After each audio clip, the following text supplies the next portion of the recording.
I learned early that being the youngest meant being invisible. At 7 years old, I sat outside Dad's office while he met with investors. My sister Jessica, 12 at the time, would waltz in with questions about the business. Dad would smile, answer patiently, explain market strategies to her. When I knocked with my own questions, he'd say, "Not now, Emily. This is complicated." By high school, the pattern was set. Jessica was groomed for leadership. Business camps, networking events, finance internships. I got piano lessons and art classes. Every family needs balance, Mom would say, which I understood to mean, Jessica's the achiever, you're the creative one. I stopped trying to join business conversations around age 16. Instead, I listened. I absorbed everything they discussed at dinner. Profit margins, expansion strategies, investor relations, market positioning. I just never contributed. Dad ran a commercial real estate development firm. Nothing massive but successful. $30 million in annual revenue, 23 employees, solid reputation in the Midwest. Jessica joined right after college and everyone assumed she'd take over eventually. I went to school for finance. Nobody in my family attended my graduation. Jessica's promotion party was the same weekend. She'd made VP of operations at 26. That took priority. "You understand, honey," Mom said on the phone. "This is Jessica's big moment. Your graduation is just, well, you know." I understood perfectly. After graduation, I took a position at Goldman Sachs in New York. Low-level analyst work initially, but I was good with numbers. Very good. I could see patterns in market data that others missed, identify undervalued opportunities, predict shifts before they happened. My family never asked about my work. When I visited for holidays, conversations revolved around Jessica's latest deals, the company's expansion plans, industry challenges. If anyone asked about my job, it was perfunctory. "Still doing the finance thing?" Dad would ask, already turning back to Jessica. I'd simply nod. Still doing the finance thing. What I didn't mention, I'd made partner by 29. My portfolio management generated $847 million in returns over 3 years. I specialized in strategic investments in mid-sized family businesses exactly like Dad's company. And I'd been watching our family business very carefully. By 32, I'd accumulated significant personal wealth through careful investments and aggressive saving. I lived modestly in Brooklyn, drove a 10-year-old Honda, wore clothes from Target. My family assumed I was barely getting by in expensive New York City. "Must be hard making ends meet there," Uncle John said once, with a sympathetic head shake that barely concealed his satisfaction. "I manage," I'd replied simply. What he didn't know, I had $180 million in liquid assets and controlled investment positions in 17 companies worth over $2 billion combined. 3 years ago, Dad's company hit rough waters. A development deal in Cincinnati fell through, costing them $8 million. Their credit lines were stretched, cash flow tight. They needed capital fast or they'd lose everything. Jessica called me for the first time in 2 years. "Emily, Dad's in trouble. We need to borrow some money.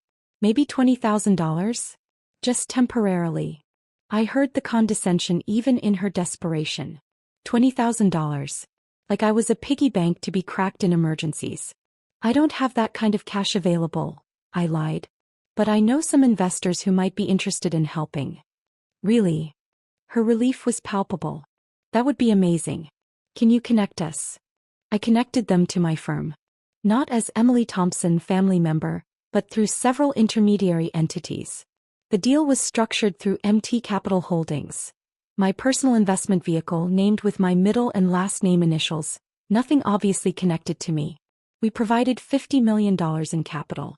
In exchange, we took a 60% equity stake and majority control of the board.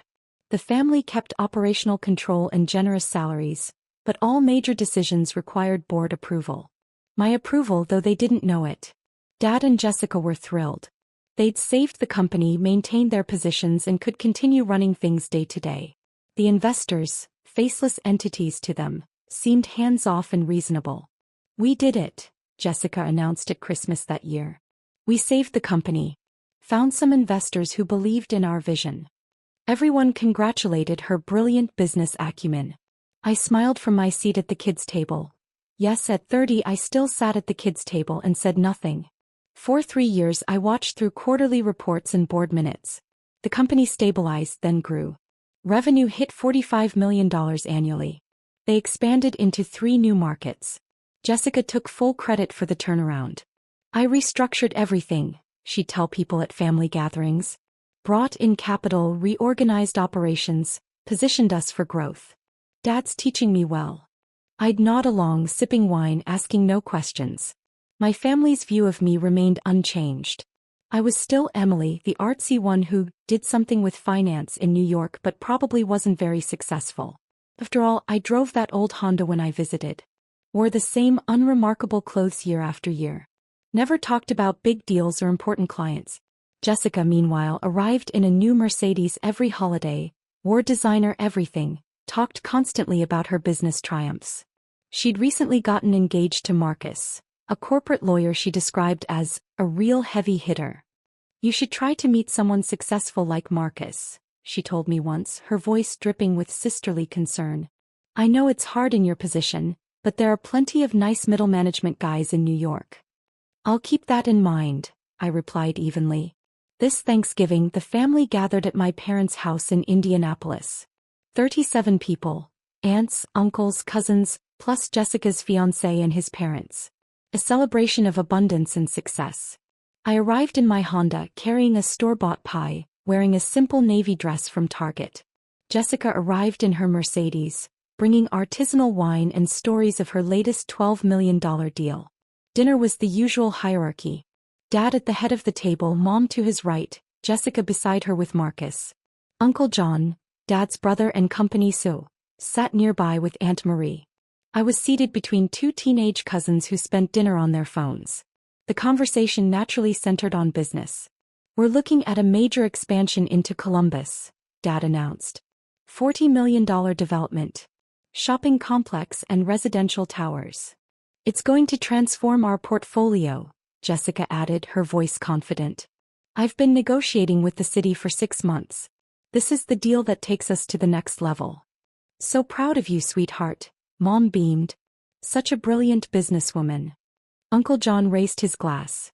To Jessica, future CEO of Thompson Development. Everyone drank. I sipped my wine quietly. The financing is almost locked in, Jessica continued. We're closing a $40 million credit line next week. The bank loves our growth trajectory. Marcus squeezed her hand. My brilliant fiancé. She's going to run a $100 million company by 35. More congratulations. More toasts. I remained silent, cutting my turkey into precise pieces. Emily, you're awfully quiet, Aunt Marie said with forced politeness. How's your little job going? It's going well, thank you. Still doing the analyst thing? Uncle John asked. He'd asked me the same question for a decade. Something like that. Jessica laughed, a sound like wind chimes designed to seem pleasant but actually grating. Emily doesn't like talking about work. It's fine. Not everyone needs to be in business. The world needs artists and creative types too. I'm in finance, I corrected mildly. Right. Finance.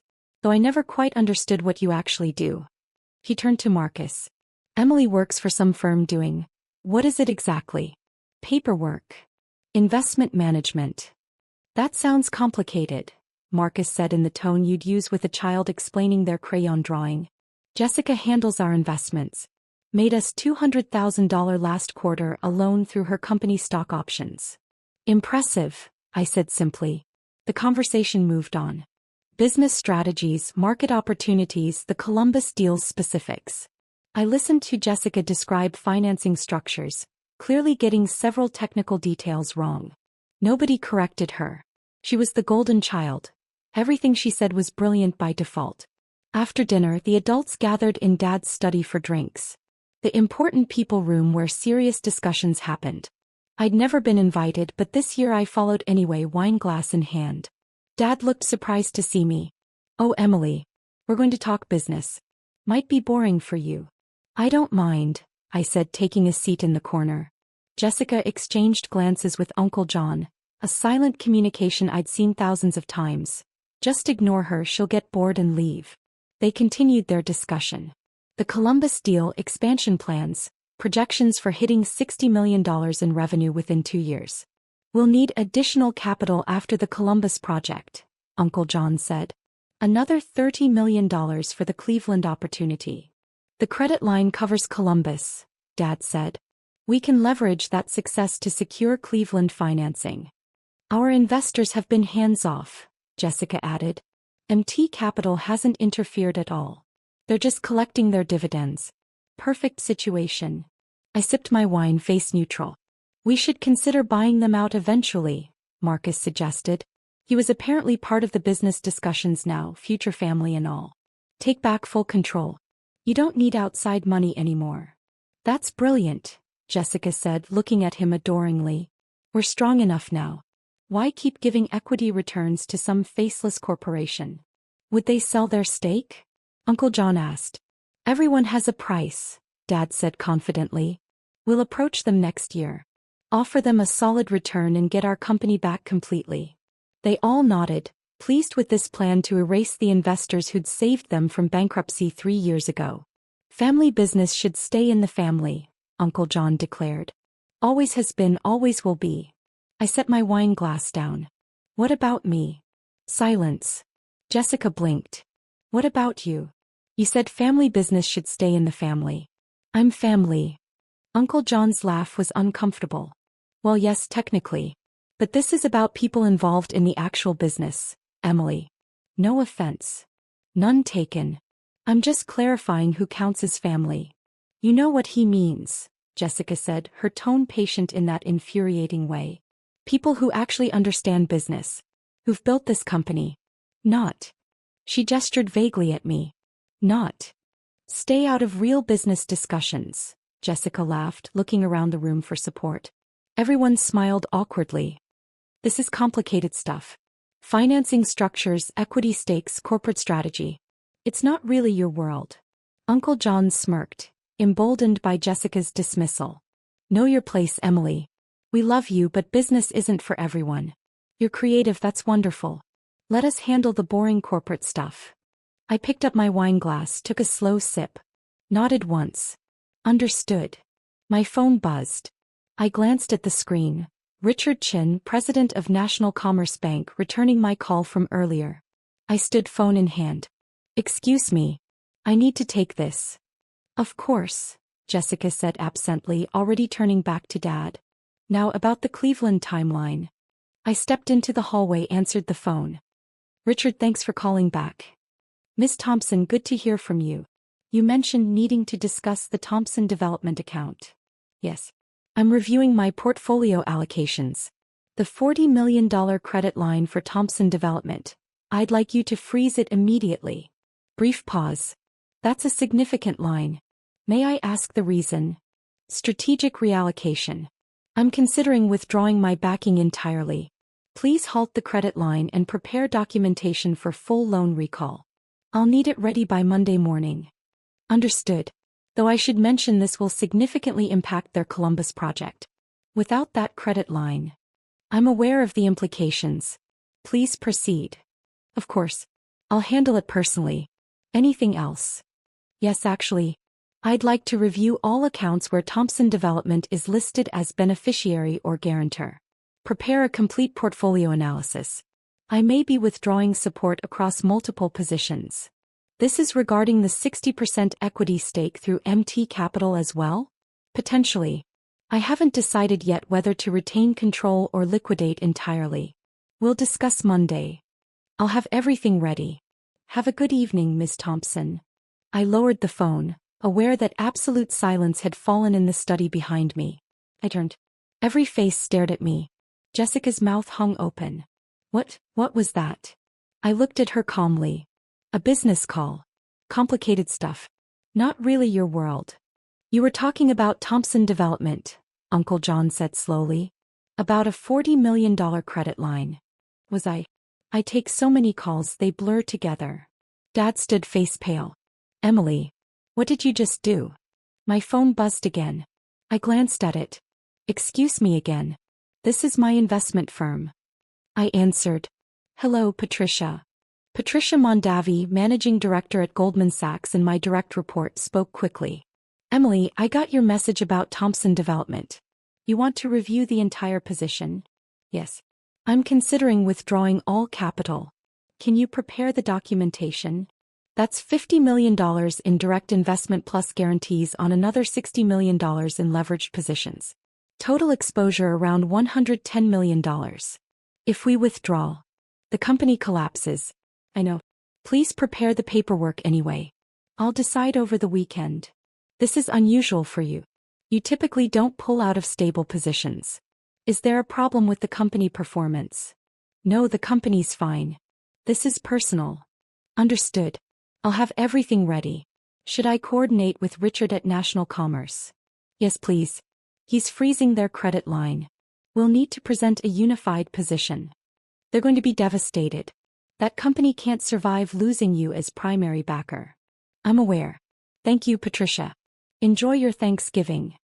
I ended the call. The study remained utterly silent. Jessica found her voice first, barely above a whisper. Primary backer? I sat back down, picked up my wine glass. You were saying something about Cleveland? Please continue. Emily.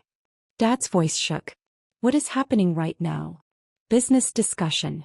I thought you wanted me to stay out of those. The bank president called you Ms. Thompson, Uncle John said, his face ashen. About our credit line. About our company. I said nothing, just sipped my wine. Jessica's hands trembled. MT Capital. Oh my God. That's you. MT Capital is you. I don't know what you mean. Middle name Marie. Last name Thompson. MT Capital. She couldn't finish the sentence. My phone buzzed a third time. I showed them the screen.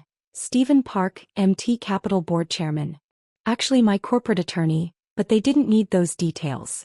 I answered on speaker. Stephen.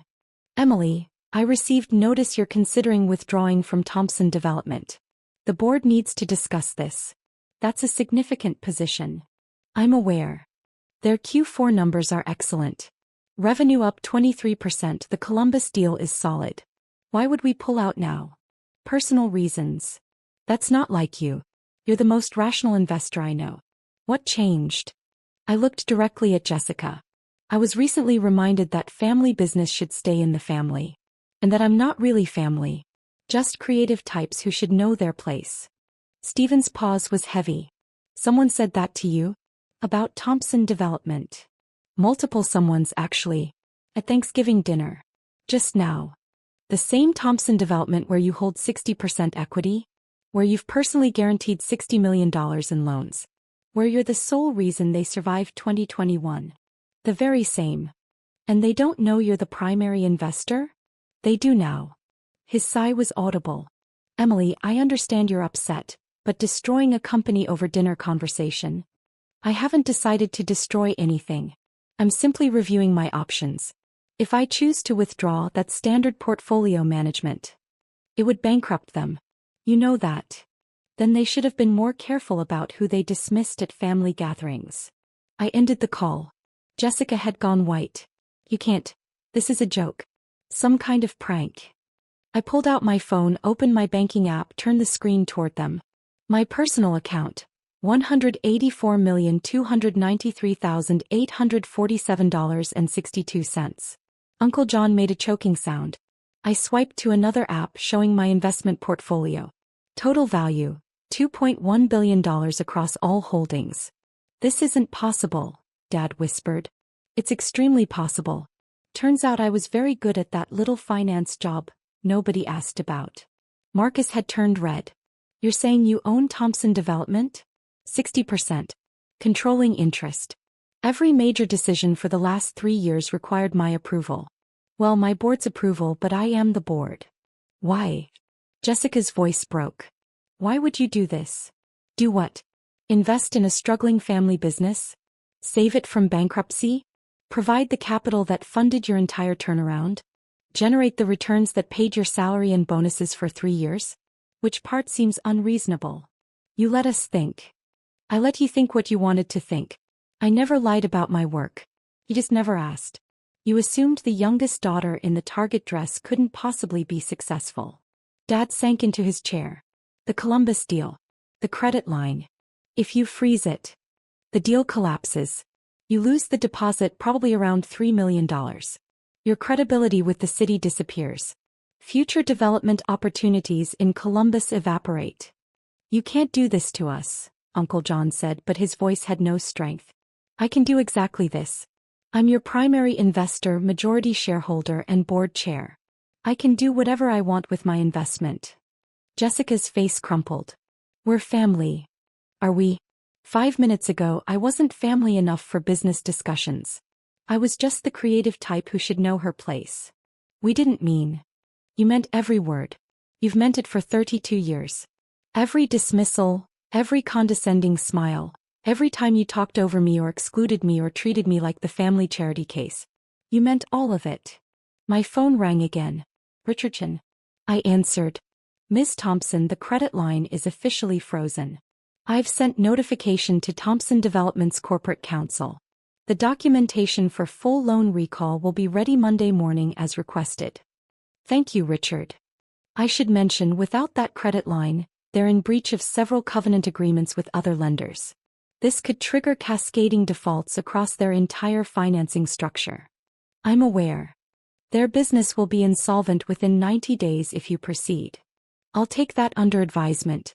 Thank you for your quick action. I ended the call. Every face stared at me with varying expressions of shock, horror, and dawning comprehension. 90 days, Dad repeated numbly. We'll lose everything in 90 days. Unless I choose to maintain the credit line. Which I haven't decided yet. Jessica stood abruptly. This is insane. You're going to destroy Dad's company, your own family's company, because we hurt your feelings. I'm considering withdrawing from an investment that has become emotionally complicated. That's just good business practice. You'd do the same if your investors treated you with contempt. We didn't know. Would it have mattered? If I'd told you 5 years ago I was successful, would you have believed me? Or would you have assumed I was delusional? Silence answered that question. Marcus, attempting to salvage something, stepped forward. Miss Thompson, clearly there's been a misunderstanding. Perhaps we could discuss terms. Terms? Like the terms where you suggested buying me out to get rid of the faceless corporation? Those terms. His face reddened again. Uncle John found some anger. You've been lying to us for 3 years. Hiding behind shell companies, manipulating. I've been quietly saving your company while you dismissed my existence. I never lied once. I answered every question honestly. You just never asked the right questions because you couldn't imagine I might be worth asking. What do you want? Dad's voice was defeated. Tell us what you want. I stood, set down my wine glass. I want to finish my Thanksgiving pie in peace. I'll review my investment position over the weekend and let you know my decision Monday morning. Emily, please, Jessica started. Oh, one more thing. I turned at the doorway. Marcus, you mentioned Jessica made $200,000 last quarter through company stock options? Those options were granted by the board. My board. I approved your compensation package personally. You're welcome. I walked out, leaving them in shattered silence. The weekend was surprisingly peaceful. I ignored 47 phone calls from family members. I deleted 33 voicemails without listening. I did read Jessica's text messages, though. Watching them evolve from angry to desperate to pleading was grimly satisfying. Saturday morning, you're being ridiculous and cruel.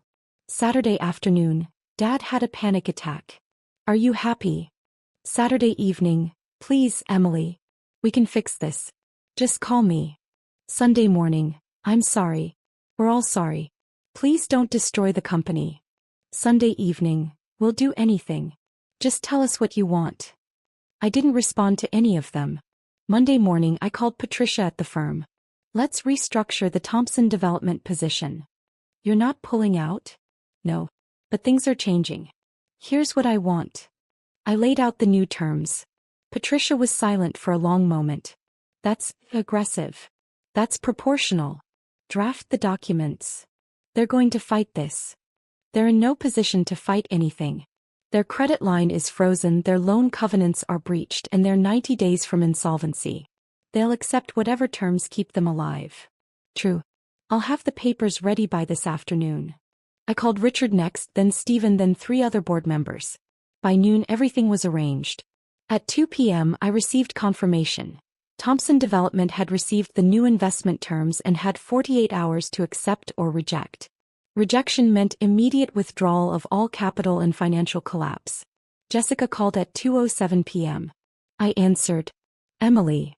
Her voice was raw. We got the documents. Good.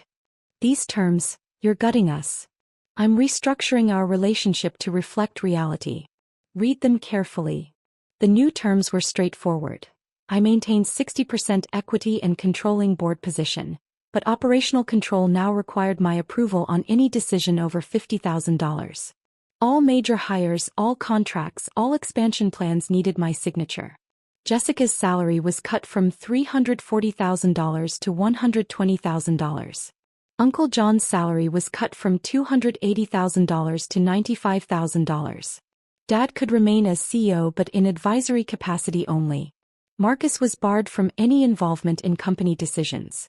Additionally, I would be recognized publicly as the primary investor and board chair.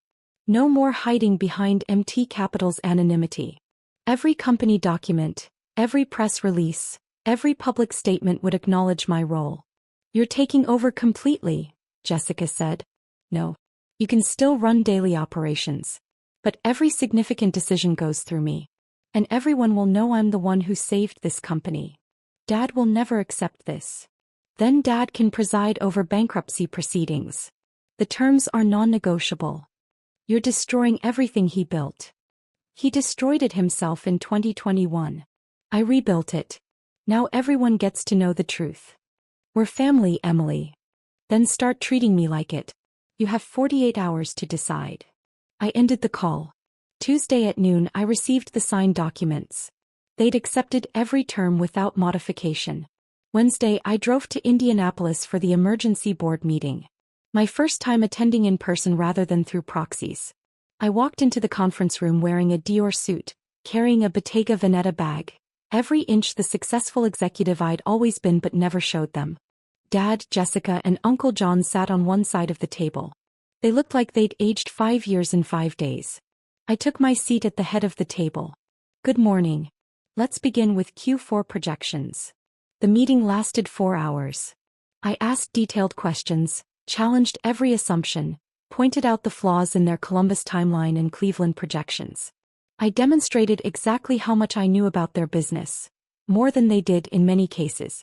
By the end, they'd agreed to my revised strategy, accepted my operational oversight, and acknowledged my authority. One final item, I said as we concluded. Family gatherings. Thanksgiving, Christmas, birthdays. Jessica looked up warily. I'll continue attending.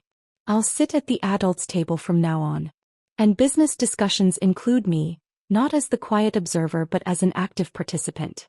Given that I control the majority of this family's financial stability, that seems appropriate. Of course, Dad said quietly. Also the narrative changes.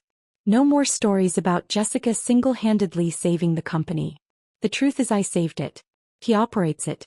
Those are different things and everyone needs to understand the distinction. People will ask questions, Uncle John said. About where you got the money, how you built your career without anyone knowing. Then you'll answer honestly, you never asked. You assumed I was unsuccessful because I didn't perform success the way you expected it to look. That assumption was your failure, not mine. They nodded, defeated. I stood, gathering my materials. The Columbus project moves forward. I'm releasing the credit line. But we're restructuring the deal with better terms. I'll send the revised proposal by Friday. Thank you, Jessica whispered. Don't thank me. This is business. I'm protecting my investment. That's all this has ever been. I walked out of Thompson Development headquarters. My headquarters now really, and drove back to New York. Thanksgiving next year was different. I arrived in a Tesla wearing Armani, carrying wine that cost more than the turkey. I was seated at the head table next to Dad. When business discussions started, they looked to me first. Emily, Dad said formally, what do you think about the Cleveland expansion timeline? I laid out my analysis. Everyone listened carefully, took notes, asked respectful follow-up questions. Jessica sat quietly, her confidence from previous years completely eroded. She'd become what I'd always been, the person in the room whose opinion didn't quite matter. Uncle John deferred to me on every significant point. Marcus, no longer welcome at business discussions, ate his dinner in silence. Later, as I prepared to leave, Jessica caught me alone in the hallway. "You've changed," she said softly. "No. You just finally see me clearly. I'm sorry. For everything. For all the years of dismissing you." I looked at her evenly. "You're sorry you were wrong. That's not the same as being sorry for how you treated me. That's not fair. Neither was 32 years of condescension.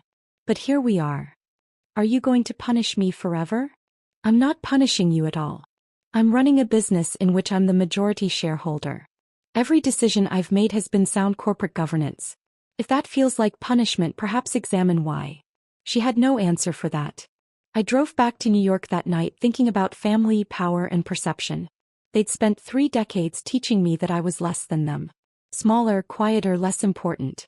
They'd believed their own story so completely that they never questioned it, never looked deeper, never considered they might be wrong. The truth is, I could have told them years ago. I could have shown up in designer clothes, driven the luxury car, displayed my success like Jessica displayed hers. But I chose not to. Because I wanted them to value me for who I was, not what I had. I wanted them to respect me as a person, not as a portfolio. They failed that test completely. And now they lived with the consequences.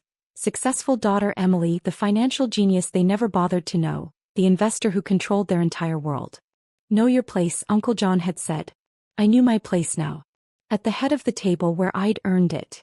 And they knew their place too. Dependent on the family member they'd dismissed for 32 years, grateful for my continued generosity, aware that everything they had existed because I allowed it. That wasn't the justice I'd wanted as a child sitting outside Dad's office. But it was the justice I'd earned as an adult who'd built an empire in silence while they built assumptions on sand. Sometimes the best revenge isn't dramatic. It's simply letting people discover they were wrong about you all along, and that their mistake cost them everything.